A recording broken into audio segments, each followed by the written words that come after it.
Parliament ఎన్నికల నేపథ్యంలో ఈ రోజు సిరిసిల్ల జిల్లాలోని సీఎం సభ జనజాతరకు రాబోతున్నారు. కాసేపట్లో సీఎం ఇక్కడికి రాబోతున్నారు. ప్రస్తుతం మనతోని కవంపల్లి సత్యనారాయణ గారు, ఎమ్మెల్యే సత్యనారాయణ గారు, మనం తెలుసుకుందాం. ఏ రకంగా ఉంటుంది ప్రచారం, చెప్పండి. ఉంటుంది ప్రచారం ఏ రకంగా? బ్రహ్మాండంగా ఉన్నది. ప్రజలు ఆదరిస్తా ఉన్నారు.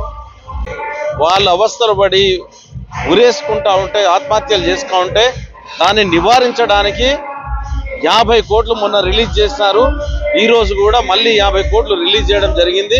తక్కిన డ్యూస్ కూడా రిలీజ్ చేస్తారని తెలియజేస్తా ఉన్నాం. కవంపల్లి సత్యనారాయణ చెప్పుకొచ్చేది ఏంటంటే సిరిసిల్ల నియోజకవర్గంలో దాదాపు కాంగ్రెస్ కే మద్దతు తెలుపుతున్నారు ప్రజలు అని చెప్పుకొచ్చారు.